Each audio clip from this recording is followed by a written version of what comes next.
సన్నిధిలో బహు వినయముగా ప్రభు సన్నిధిలో నాను కృంభరించుచున్నాను. ఎలుగెత్తి మొరలిడుచున్నాను, యెహోవాను బ్రతిమాలుచున్నాను. ఎలుగెత్తి మొరలిడుచున్నాను.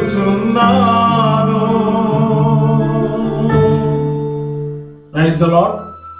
యేసుక్రీస్తు స్తుతి కీర్తన క్రిస్టియన్ గాస్పల్ మ్యూజికల్ మినిస్ట్రీస్ తరపున మీకందరికీ శుభాభివందనాలు తెలియజేస్తూ ఉన్నాం. దేవుని వాక్యాన్ని చదువుకొని కొన్ని నిమిషాలు ధ్యానం చేసుకుందాం.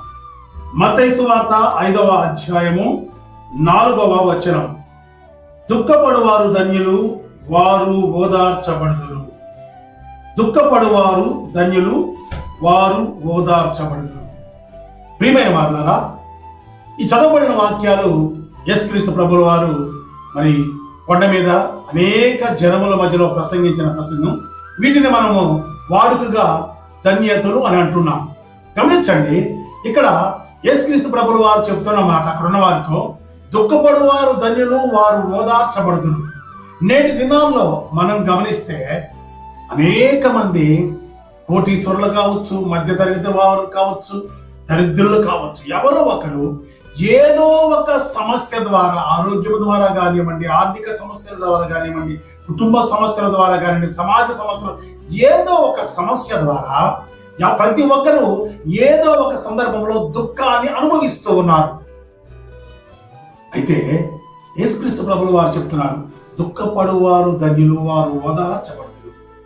ఎలాంటి దుఃఖం కలిగిన వారు ఓదార్చబడతారు అని అంటే, ఈ లోకంలో దేవుని పక్షంగా నిలబడి దేవుని కొరకు మరి పరిచర్యలో ఉండి దేవునితో సహవాసము కలిగి ఉండి వారి దుఃఖము కలిగిన ఆ దుఃఖాన్ని దేవుడు నాట్యంగా మారుస్తాడు అని సెలవిచ్చాడు బైబిల్ గ్రంథంలో. అలా కాకుండా లోకానుసారంగా జీవిస్తూ లోకములో ఉంటూ వారు దుఃఖపడినా ఆ దుఃఖాన్ని దేవుడు తీర్చడు. ఎందుకంటే వారు దేవునితో సహవాసం లేరు. బైబిల్ గ్రంథం అనేక మంది భక్తులు మరి దుఃఖములో ఉన్న, దేవునితో కలిసి ఉన్న, దేవునితో అనుబంధంలో ఉన్న వారికి దుఃఖం కలిగిన మొదట ఆ దుఃఖాన్ని తీసివేసి దేవుడు వారికి సంతోషం కలిగించినట్లు మనకు బైబిల్ గ్రంథంలో ఎన్నో పాఠాలు నేర్చుకున్నాం. గమనించండి, ఆదికాండము 21వ అధ్యాయములో ఒక మనకు సంఘటన జరుగుతుంది. శారాకు అబ్రహాము ద్వారా మరి సంతానం లేదు. ఆమె అప్పటికే వృద్ధాప్యమైంది. అప్పుడు ఆమె దగ్గర పనిచేస్తున్న ఒక దాసి ఉంది. ఆమె పేరు హాగరు. ఆ హాగరును అబ్రహాముకి ఇచ్చి ఈమె ద్వారా నాకు సంతానం కావాలని పంపించింది.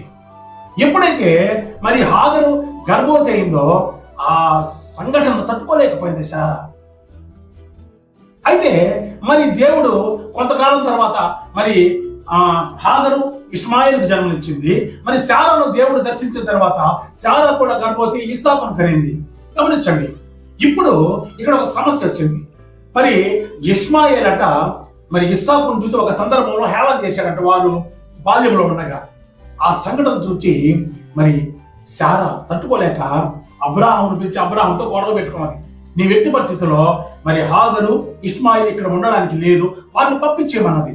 మరి ఆ మాట తెలిసినప్పుడు అబ్రహాం ఎంతగానో దుఃఖపడ్డాడు. వారిని ప్రేమించాడు అబ్రహాం.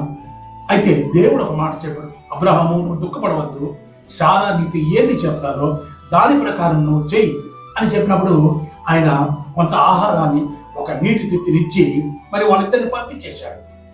ఇక్కడ ఒక సంఘటన జరుగుతుంది. వారు వెళ్ళిన తర్వాత ఒక అరణ్యంలోకి వెళ్ళారు. అరణ్యంలోకి వెళ్ళిన తర్వాత నీరు అయిపోయాయి, మరి ఆహారం అయిపోయింది. ఆ బిడ్డ మరి చావుకు సిద్ధమైపోయాడు. చూడండి 16వ వచనం, 21వ అధ్యాయం 16వ వచనం.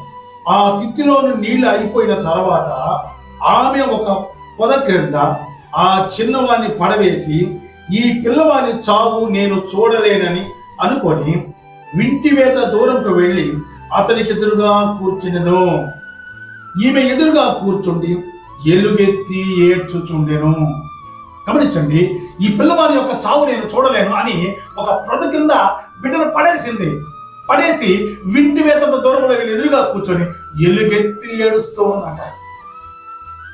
దుఃఖపడువారు ధన్యులు, వారు ఓదార్చబడుతున్నారు. ఆమె దుఃఖాన్ని దేవుడు చూచాడు. ఆ బిడ్డ యొక్క ఏడుపును దేవుడు చూచాడు. దేవుడు చూచి వెంటనే ఆకాశం నుంచి దేవదూత వచ్చి వారితో మాట్లాడుతున్నమాట, మరి హాగరు, నువ్వెందుకు దుఃఖపడుతున్నావు, నువ్వెందుకు భయపడుతున్నావు, లేచి నీ బిడ్డను ఎత్తుకో. నా బిడ్డను ఎత్తుకోగానే దేవుడు ఆమె కన్నులు తెరిచినప్పుడు వారికి నీటి పొక్క కనపడిందంట. వెంటనే ఆ నీరు తాగించి ఆ బిడ్డను బ్రతకగానే మరి ఆ దేవదూత చెప్తుంది, నీ బిడ్డ యొక్క జనాంగాన్ని కూడా దేవుడు మరి గొప్ప జనంగా చేయబోతున్నాడని ఆశీర్వదించింది. చూడండి, ఆ దుఃఖాన్ని దేవుడు నాట్యంగా మార్చాడు. ఆ దుఃఖాన్ని దేవుడు సంతోషంగా మార్చాడు. నేటి దినాల్లో ఇష్మాయేలు జనాంగం, ప్రపంచంలో అనేక మంది జనాంగం ఉన్నారు. దేవుడు ఆయనకి ఇచ్చిన వాగ్దానం, అబ్రహాము ద్వారా ఆయనకి ఇవ్వబడిన వాగ్దానము, అబ్రహాముతో అన్నాడు, అబ్రహాము, ఇష్మాయేలు కూడా నీ కుమారుడే కాబట్టి నీ కుమారుడు కూడా గొప్ప జనముగా చేస్తాను. మన జీవితంలో మనం నేర్చుకోవాల్సిన పాఠం, దుఃఖంలో ఉన్నప్పుడు దేవుని దగ్గర మనం ఎలుగెత్తి ఏడవాలి. దేవుని సన్నిధిలో ఎలుగెత్తి మనము ఎప్పుడైతే మనం మొరపెడతామో దేవుడు మన మొర వింటాడు. ఆ మొరకు దేవుడు సమాధానాన్ని ఇస్తాడు. ఈరోజు దుఃఖంలో ఉన్నావా, ఈరోజు వేదనలో ఉన్నావా, ఈరోజు శ్రమలో ఉన్నావా, ఇప్పుడే దేవుని సన్నిధిలో మోకరించు. దేవుని సన్నిధిలో దుఃఖపడి మరి దేవుని అడుగు. దేవుడు నీ దుఃఖాన్ని నాట్యంగా మార్చబోతున్నాడు. అటు కృప దేవుడు మనకు దయచేయునుగాక. ఆమేన్. ప్రార్థన చేసుకుందాం. తండ్రి, నీకు వందనాలు. చెప్పబడిన వాక్యాన్ని మీరు దీవించండి అయ్యా. మీరు దుఃఖమును సంతోషముగా మార్చే దేవుడయ్యా. మా హృదయాల్లో, మా కుటుంబాల్లో ఉన్న ప్రతి దుఃఖాన్ని తీసివేసి సంతోష సమాధానాలు దయచేయమని యేసు నామములో ప్రార్థించి వేడుకొనుచున్నాము తండ్రి. ఆమేన్.